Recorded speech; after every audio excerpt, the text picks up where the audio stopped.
du Père et du Fils et du Saint-Esprit. Amen. Que l'Esprit Saint, le souffle de Dieu, soutienne notre vie, soutienne la foi des baptisés, soutienne la foi des chrétiens. Ô Seigneur, envoie ton Esprit et tout sera créé et tu renouvelleras la face de la terre. Bien-aimés dans le Christ, nous sommes en ce 2 décembre et la parole de Dieu qui nous est proposée est extraite de l'évangile de Luc, chapitre 21, versets 34 à 36. Et nous lisons.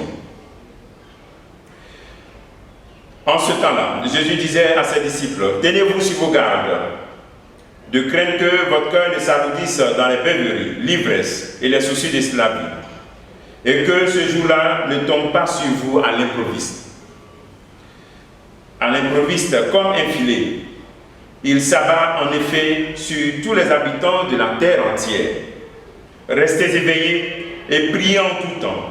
Ainsi, vous aurez la force d'échapper à tout ce qui doit arriver et de vous tenir debout devant le Fils de l'homme. Acclamons la parole de Dieu, louange à toi, Seigneur Jésus. Nous sommes arrivés presque à la fin de ce discours apocalyptique et le Seigneur nous rappelle dans cet évangile le caractère imprévisible de la fin. La fin, c'est-à-dire quand le Seigneur reviendra dans sa gloire, donc cette fin-là.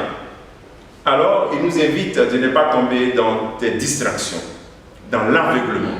Il nous donne des exemples de situations qui peuvent nous emmener à tomber dans la distraction et dans l'aveuglement. Ce sont les beuveries et l'ivresse. Mais voici encore des attitudes qui sont l'expression un peu de ces beuveries, de l'ivresse et de la distraction. C'est-à-dire ne pas faire l'option d'une vie continuelle de repentance. Créer des moments de pause. Il arrive aujourd'hui, par exemple, où des jeunes en Côte d'Ivoire, elle dit les week-ends, on ne donne pas de conseils. Et souvent, les jeunes chrétiens répètent aussi cela. C'est comme si les week-ends, laissez-moi faire ce que je veux. Je peux faire ce que je veux, je peux pécher, et puis je fais une pause de ma vie et après je continue. Ce sont des distractions. Ce sont des paroles qui distraient, qui ne t'amènent pas à prendre conscience que tu dois prendre des décisions dans ta vie, tu dois changer dans ta vie. Et comme chrétien, ton samedi, ton vendredi, ton dimanche est différent. Quand on devient chrétien, notre programme change. Aussi, deuxième petite distraction sont les soucis de la vie. Les soucis de la vie. Le Seigneur nous dit cela dans l'Évangile. Les préoccupations de la vie, même si ces préoccupations sont légitimes, souvent peuvent nous aveugler et nous faire entrer dans la distraction. Dans un premier niveau, c'est que souvent, on n'a pas le temps pour Dieu. On n'a pas le temps pour Dieu, le temps pour s'engager, le temps pour se convertir, parce qu'on a tellement de travail, tellement d'argent à chercher. Voici l'aveuglement. Et puis, deuxième élément, c'est que souvent, on vient vers Dieu, c'est vrai, mais on vient vers Dieu parce qu'on veut qu'il nous donne quelque chose. Donc, c'est une sorte aussi de distraction. Donc, au fond, notre familiarité avec Dieu ne change pas notre vie. Donc, le Seigneur nous invite à faire attention pour que notre proximité, nos temps de prière, nos veillées, ce ne soit pas seulement dans l'intérêt d'avoir enfant, mariage, d'avoir quelque chose de matériel, mais plutôt d'améliorer notre intimité avec lui. Sinon, nous sommes encore dans l'aveuglement, nous sommes encore dans la distraction. Et l'élément essentiel qu'il nous donne pour faire face à cela, c'est la prière de l'intime, de l'enfant de Dieu.